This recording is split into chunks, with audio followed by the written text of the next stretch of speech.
बहुत समय पहले सिंड्रेला नाम की एक सुंदर लड़की थी। उसकी माँ की मौत होने के बाद उसके पिता ने दूसरी शादी कर ली थी। अब सिंड्रेला अपनी सौतेली माँ और दो सौतेली बहनों के साथ रहती थी। उसकी सौतेली माँ व सौतेली बहनें उसके साथ बहुत बुरा व्यवहार करती थी। सिंड्रेला की सौतेली माँ उससे घर का सारा काम करवाती और डांटती डपटती रहती। सिंड्रेला सुबह से लेकर शाम तक घर का काम करती, खाना बनाती, झाड़ लगाती, कपड़े धोती और सौतेली माँ व उसकी बेटियों की सेवा करती। इस सब के बाद भी उसे न तो भरपेट भोजन नसीब होता और न ढंग के कपड़े। उसे अपनी सौतेली बहनों के फटे पुराने कपड़े पहनने पड़ते।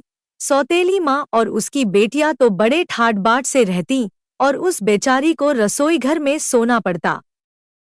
रसोई घर ही सिंड्रेला का कमरा था। वह वहीं चूल्हे के पास सोती थी।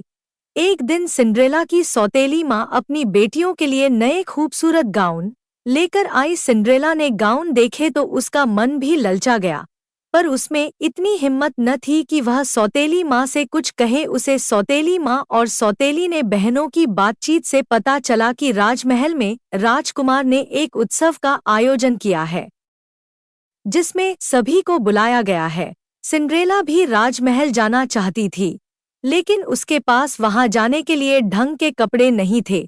थोड़ी ही देर में सिंड्रेला की सौतेली माँ व सौतेली बहनें तैयार होकर राजमहल जाने लगीं।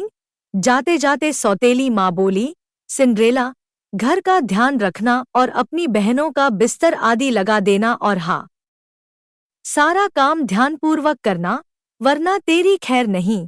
आराम मत करने लगना, समझी। उनके जाने के बाद सिंड्रेला घर पर अकेली रह गई। वह उदास होकर चूल्हे का पास बैठ गई और रोने लगी। तभी वहां एक परी प्रकट हुई। वह बोली, सिंड्रेला, उठो, मैं तुम्हारी मदद करने आई हूँ। मैं जानती हूँ कि तुम राजमहल जाना चाहती हो और तुम जाओगी, जरूर जाओगी, पर कैसे? मेरे पास तो वहां जाने के लिए ढंग के कपड़े भी नहीं हैं। सिंड्रेला ने उदास होकर कहा, मैं आ गई हूं न, सब ठीक हो जाएगा। बस मुझे कुछ चीजें चाहिए, तुम उन्हें ला दो और समझो कि तुम राजमहल पहुंच गई। परी ने सिंड्रेला के सिर पर प्यार से हाथ फेरते हुए कहा। सिंड्रेला बोली, बताइए, आपको क्या चाहिए? मैं अभी ला देती हूँ। तुम जल्दी से एक बड़ा सा कद्दू ले आओ, परी ने कहा। सिंड्रेला दौड़कर बगीचे से एक बड़ा सा कद्दू उठा लाई। फिर परी बोली, अब मुझे चूहों की जरूरत पड़ेगी, तुम 7 चूहे पकड़ लाओ। सिंड्रेला बगीचे से चूहेदानी में 7 चूहे पकड़ लाई।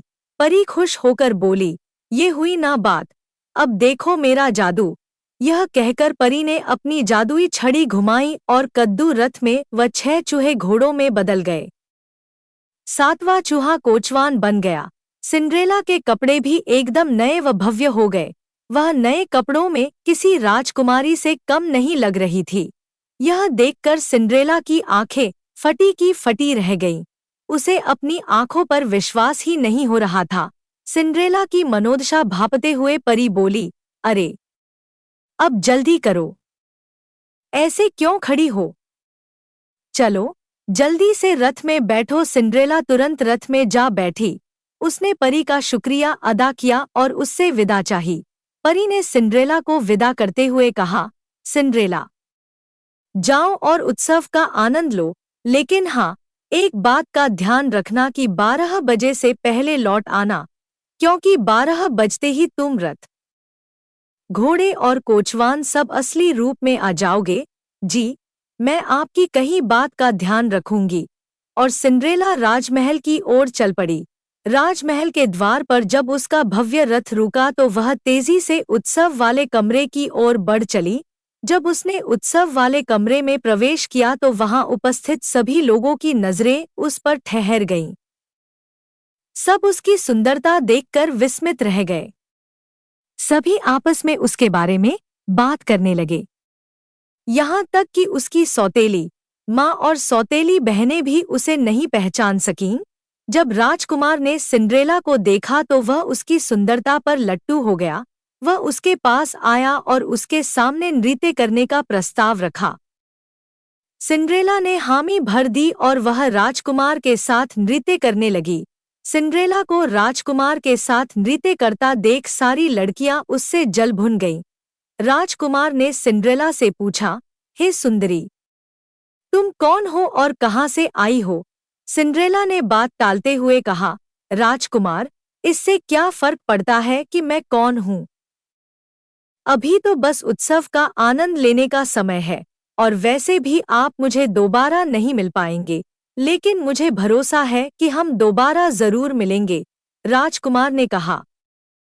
इसी प्रकार बातें व नृत्य करते हुए सिंड्रेला को समय का ध्यान ही नहीं रहा, तभी घड़ी ने 12 बजे का पहला घंटा बजाया। सिंड्रेला ने घड़ी की ओर देखा और उसे परी की कही बात याद आई। वह राजकुमार से बिना कुछ कहे तुरंत उसे छोड़कर बाहर की ओर भागी। तेजी से सीढ़ियां उतरते समय उसका एक चप्पल छूट गया। वह तुरंत रथ में बैठी और अपने घर की ओर चली गई। राजकुमार भी उसके पीछे आया, पर तब तक वह जा चुकी थी। राजकुमार ने सिंड्रेला की चप्पल उठा ली और अपने मंत्री को बुलाकर कहा, यह चप्पल लेकर जाओ और नगर की प्रत्येक लड़की के पैर में पहनाकर देखो कि आखिर यह चप्पल किसकी है। जिसकी यह चप्पल है, उस लड़की को ढूंढे बिना वापस नहीं आना। मैं उस लड़की से शादी करना चाहता हूँ। मंत्री अगले दिन से नगर के प्रत्येक घर में जाकर लड़कियों को चप्पल पहनाकर देखने लगा। इसी क्रम में वह सिंड्रेला के घर भी पहुंचा। उसने सिंड्रेला की दोनों सौतेली बहनों के पैर में चप्पल पहनाई, पर उनके पैर में चप्पल सही नहीं आई।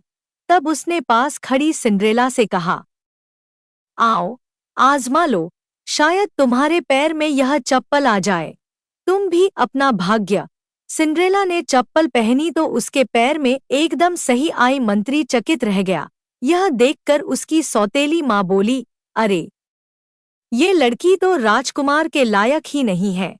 इसके कपड़े देखो और इसकी शक्ल, ऐसा लग रहा है जैसे राख के ढेर से निकल कर आ रही है। तुम राजकुमार से कहना कि वे मेरी दोनों बेटियों में से किसी एक से शादी कर लें। तभी अचानक वहां पर परी प्रकट हुई। वह गुस्से में चिल्लाते हुए बोली, चुप रहो, बहुत हो गया, तुम्हें इस पर जरा भी दया नहीं आती। यह कहकर परी ने अपनी छड़ी घुमाई और सिंड्रेला के कपड़े फिर से नए व चमचमाते हुए हो गए। अब उसकी सुंदरता देखते ही बनती थी। यह देखकर उसकी सौतेली माँ और सौतेली बहनें अपना सा मुंह लेकर रह गईं। मंत्री ने सिंड्रेला से कहा, हे सुंदरी, आप हमारे साथ राजमहल चलें, राजकुमार आपकी प्रतीक्षा कर रहे हैं। सिंड्रेला मंत्री के साथ राजमहल चली आई। राजकुमार सिंड्रेला को देखकर बहुत खुश हुआ। फिर उन दोनों की शादी खूब धूमधाम से संपन्न हुई और वे खुशी खुशी रहने लगे।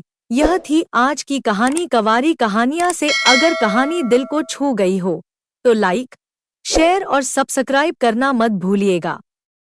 अगली बार फिर एक नई दास्तान लेकर आएंगे। तब तक कहानियों में जिए।